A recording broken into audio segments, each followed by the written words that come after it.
Freelancer সবুজ.com পক্ষ থেকে আমি মোহাম্মদ সবুজ ইসলাম। আজকের টিউটোরিয়ালে আপনাকে স্বাগতম। তো HTML যে কোর্স স্টার্ট করেছি তার 22 নাম্বার টিউটোরিয়াল চলে আসছে, আই মিন 22 নাম্বার পার্টে। So that's it. এই পার্টে আমরা কথা বলবো টেক্সটের বোল্ড এবং ইতালিক নিয়ে। এটা তেমন গুরুত্বপূর্ণ ভূমিকা পালন করে না, তারপরও জেনে রাখাটা বেটার। তো আপনি যদি ফার্স্ট টাইম আমার চ্যানেলে ভিজিট করে থাকেন তো অবশ্যই একটা রিকোয়েস্ট থাকবে সাবস্ক্রাইব করার জন্য এবং পাশে থাকা বেল বাটনটি অবশ্যই বাজিয়ে দিবেন। Let's get started now. Bold, আসলে বোল্ড বিষয়টা কি? HTML এর ডকুমেন্ট কোনো লেখা গাঢ় বোল্ড করে দেখানোর দরকার হলে বি ট্যাগ ব্যবহার করা হয়। বডি এলিমেন্টের ভিতরে যে কোনো HTML এর এলিমেন্টের অন্তরে বি ট্যাগ ব্যবহার করা যায়। তাহলে পি ট্যাগের ভিতরে যখন আমরা বি ট্যাগ ইউজ করব তখন আসলে বিষয়টা কি আসে একটু চেক করে দেখব আমরা। তো HTML5 ট্যাব প্রেস করে দিবেন, দেন এখান থেকে এটা চলে আসবে। তো আমি ব্রাউজারে রিলোড করতেছি, এটাকে রান করতেছি।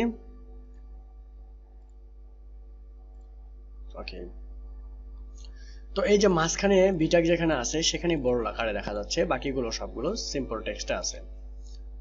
বিষয়টা আসলে হচ্ছে এরকম যে মাঝখানে যে জায়গায় আমি বি ট্যাগ ইউজ করেছি সেই জায়গাটুকু বোল্ড হবে। তো আমি যদি এখানে একটা বি ট্যাগ ইউজ করি তাহলে দেখুন এই জায়গার ভিতরে লিখি যদি ফ্রিল্যান্সার, এই জায়গাটুকু বোল্ড হবে।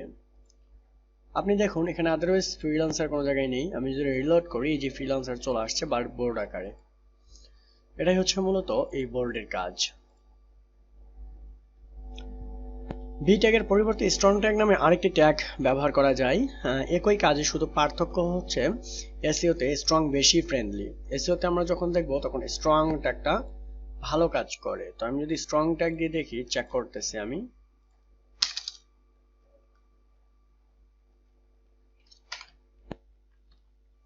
স্ট্রং ট্যাগ ফ্রি LINCER বা ফ্রি CER। ওকে, স্ট্রং ট্যাগটা ইউজ করলে দেখুন বোল্ডই দেখা যাচ্ছে, সেম কাজই, জাস্ট হচ্ছে বি সহজে বোঝা যায় এবং স্ট্রংটা লিখতে হয়তো বা কারো প্রবলেম হতে পারে, এই টাইপ আর কি। ওকে, তাহলে italic text idea italic tag যেমন বোঝানো হয় তেমনি আমি যদি এখানে দেখুন এই টেক্সটের ভিতরেই আমি যদি এখানে চাই যে বি ট্যাগটা এখান থেকে রিমুভ করে দিয়ে আমি এখানে ইতালিক ব্যবহার করব, তো সিম্পলি আমি এখানে আই দিয়ে দিচ্ছি, তাহলে এটি ইতালিক ট্যাগ হয়ে যাবে। তো এই যে এখানে ফ্রিল্যান্সার এটুকু ইতালিক হবে, এই যে ফ্রিল্যান্সার এটুকু ইতালিক হবে, দেখুন এই যে ইতালিক হয়ে গেছে। আশা করতেছি বিষয়টা ক্লিয়ার। আমি যদি এটুকুকে ইতালিক করতে চাই তাহলে আমাকে স্ট্রং ট্যাগের এই জায়গায় আই ট্যাগ ইউজ করতে হবে, তাহলে এটা ইতালিক হয়ে যাবে। পুরোটাকে রিমুভ করে দিচ্ছি, শুধু ফ্রিল্যান্সারটুকু রাখতেছি বোঝার সুবিধার্থে। এই যে লাস্টের ট্যাগটুকু আছে এটা আপনার ইতালিক হয়ে যাবে, এই যে ইতালিক হয়ে গেছে, এটাই হচ্ছে কাজ। ওকে, সো আই ট্যাগের পরিবর্তে EM নামে একটা ট্যাগ ব্যবহার করতে পারেন, একই কাজ করে। তাহলে আমরা চেক করে দেখি, EM নামে একটা ট্যাগ আছে।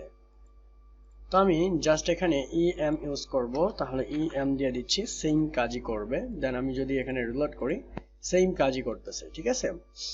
ওকে, এই এলিমেন্টগুলি কোনো নিজের বিশেষ অ্যাট্রিবিউট নেই, তবে যেমন গ্লোবাল অ্যাট্রিবিউট ব্যবহার করা যায়, ঠিক আছে। এটাই হচ্ছে মূলত বোল্ড এবং ইতালিকের কাজ। তো thank you so much watching this tutorial. Next টিউটোরিয়ালে আবারও দেখা হবে।